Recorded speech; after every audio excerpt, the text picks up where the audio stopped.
Did you give birth in a hospital, birth center, or home setting?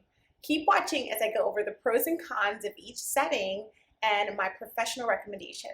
So in the hospital setting, of course, you're going to have a lot of medical personnel, right? Anesthesiologists, your doctors will be there. You have a lot of healthcare personnel on hand. So some people will find that to be a benefit, that they can have easy access to medical care or emergent care, right? So if your birth would lead to a cesarean section, or if there's an emergency, then some people like that, have that comfort and just that peace of mind that all of the team will be there for that birth if something did happen.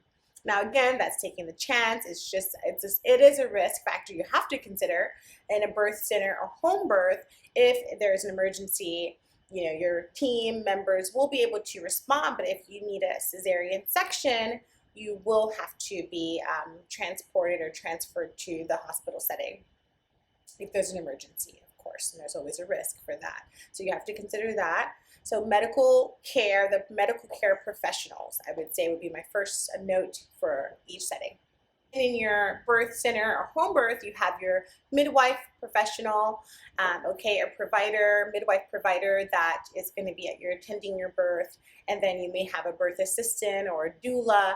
So that, again, you don't have the anesthesiologists and the pediatricians and the neonatologists and all those other extra healthcare professionals that you may have in the hospital setting. Some people are indifferent with this, again, having the medical professionals on hand, because some people would rather have the private, more intimate, less healthcare professionals in the room or available, and some people have the peace of mind with having more professionals and more personnel available to them if in the case of an emergency they need it. So that's something to consider.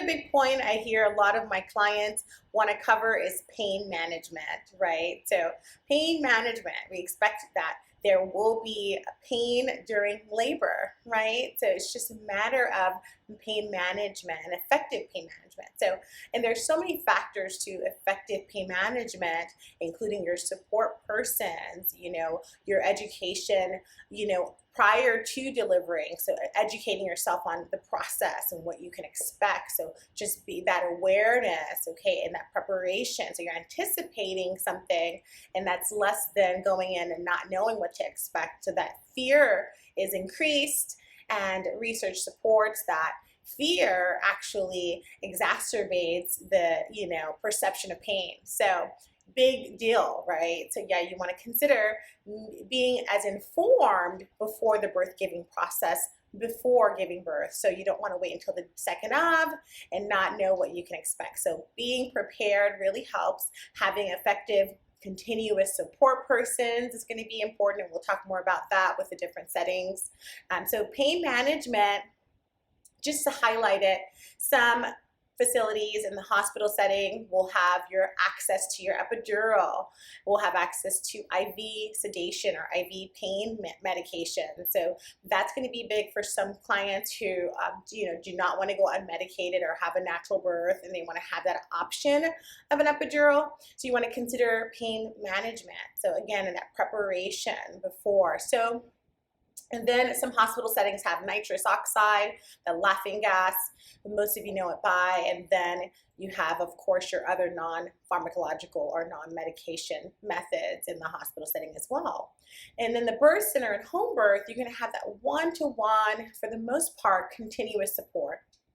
And research supports as well that continuous support also decreases the perception of pain, makes the birth giving process more tolerable. So many different things, and memorable, and so just for a better experience, quality experience. So having that support person, which are probably your midwife provider or your birth assistant, your doula, and you could also have that in the hospital setting, obviously, but due to COVID, they're limiting that extra guest in the room or that visitor. So you have to consider that you may not be able to have that informed, educated support person. And so that's going to be key. Okay, so that's important to consider.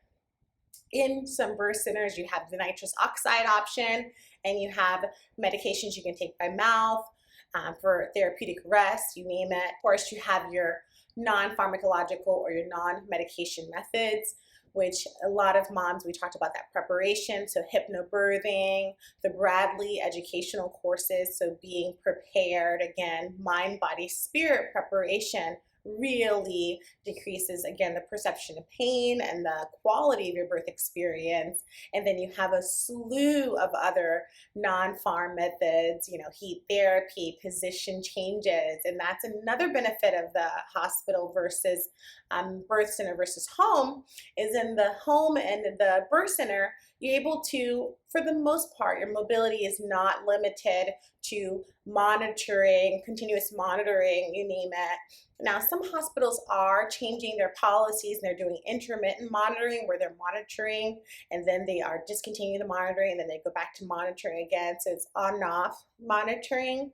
So check out with your hospital policy or the facility that you're going to give birth and see if they have those options. But that's going to be another benefit to the birth and the home birth, rather, in the birth centers, is that you will have the option of having limited continuous monitoring, so you're able to move freely, and that improves your fetal position for labor, improves your outcomes for a vaginal birth, etc. So those are going to be some things to consider. So pain management, fetal monitoring.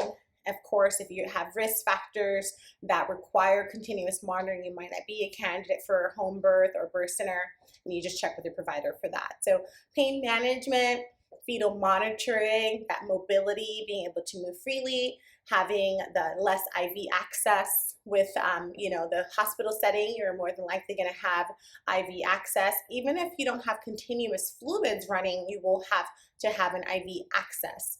Okay, so they will have to put an IV site in. In most birth centers or home births, you will not need any IV access. We encourage you to drink and to eat small protein bites and to stay hydrated by mouth. And so that would be a difference in the practice. But again, some of those things you can still get in the hospital setting, especially if you're low risk pregnancy. So it's something to consider. Just inquire about the facility you're working with. Consider with that continuous support we spoke about, just to highlight, sometimes no matter how much they want to be at your bedside, your provider, whether it's a midwife or a doctor or your healthcare professional, your nurse, labor and delivery nurse, or if they have an assistant, it's difficult for them to be at your bedside around the clock unless they're assigned to you one-to-one. And most often your provider is managing other patients and your labor and delivery nurse will be managing other patients as well. So that one-to-one continuous support is affected, and it can affect your overall birth experience and outcomes. So look at the research on that, and I'll post in the description box below some of the research on what continuous effective support does for the birth experience and process. Okay, so that's one thing to consider when you're making a decision about what setting. Another thing to consider would be cost, right? So insurance covers most of the costs for your hospital stay. Okay, so if you're having a vaginal birth or a cesarean birth, insurance covers most of the costs, and some birth centers and home births are cash pay only. Maybe you can make installments, and insurance may cover partial fees, but it may not cover 100% of the cost. And that may be the same for both settings, or all three settings rather, and you have to just consider your insurance and the out-of-pocket costs. So just be sure to inquire about that. Remember, it's quality versus quantity, and this is a lifetime experience, bring life-giving experience, so you want to make it count. Another big advantage of delivering in a home birth or a birth center is that one-to-one and that rapport you have with your provider. So more than likely it'll be the same provider that you saw throughout your prenatal care, and then you won't have different nurses rotating every 12 or 8 hours for their shift. You won't have different providers or doctors that are on call, or midwives providers that are on call changing shifts and giving report and that kind of thing. So sometimes you have a hospital birth where you are first meeting that provider for the first time before they do your delivery. And so some people want that more intimate touch to their birth and where they are able to, kind of trust their provider. So that's another benefit of having a home birth versus in the birth center versus having a hospital birth. So that's something to consider as well. Another thing to consider is that water birth or that hydrotherapy. Now, some hospitals will allow you to get in the shower. They have the, monitors that are able to get into the water, the jet tubs. I've worked at a few travel, contracts in San Francisco where they have the capability, or you're able to at least walk around or get off the monitor, take this hot shower for pain management, early labor or active labor. And then you're able to labor in the tub, and some hospitals don't even have a tub in the room at all. So you want to consider that and check with your facility to see what they can offer you and what is the policy. Now, most birth centers and home births will allow you to labor in the water and also give birth in that water. Okay, so that water birth that a lot of people aim for, high increased chances for quality of birth because pain, is reduced, or the perception of pain is reduced, and then also that birth giving process in the water. And so some people do enjoy that option. And in the hospital setting, you may be able to labor in the water if there's a tub there, but you will not, for most hospitals, you will not be able to give birth in the water or have a water birth. Okay. We talked about the eating and the food options for the different settings. So again, most birth centers and home births, we encourage you to eat, again, small bites as tolerated, and encourage you to stay hydrated by mouth. But in most hospital settings, it depends on what phase of labor you're in, early versus active, you name it. And or if you have an epidural, some may restrict what you can eat. So you may go 12 to 24 hours and 48 hours without a bite to eat. So it just depends on what stage of labor you're in. So you may want to find out the policy. Now, again, if you have a low risk pregnancy, you may be able to continue to drink and eat by mouth if you're not in active labor, if you don't have an epidural, but just find out what the policies are for that setting that you're going to be giving birth. Of course, the home birth setting versus birth center, when we're talking about discharge, because that's a big one for a lot of people. They want to know, when the heck can I go home? So for the hospital setting, most vaginal births are 24 to 48 hours, and a lot of times they're discharging you home even earlier with an expedited discharge if you're low risk and all your tests and lab results were normal. So they're trying to get you out by 24 hours if you had a vaginal birth, no complications. Now, if you had a cesarean section, you might be in the hospital for about 72 hours. At some places you're going 48 if you had a low risk, and again, all your lab tests for yourself and your baby came back normal and healthy. Then you have your birth center setting where the hours are decreased after delivery, and you're able to join your partner and continue the bonding at home if everything goes well and there's no complications after birth. So 4 to 6 hours, some more, some less, but that's a benefit of delivering at a birth center. You get to go home sooner. Also, if you're at home, then you just get to be home. And as we talk about interventions, we want to also consider that research supports the more interventions and the more sterile the environment, the more sterile the procedures, it can affect your hormonal flow and labor and birth process, your normal physiologic process. So that, I know, can you imagine? So oftentimes in most home births and birth center settings, the idea is, less intervention,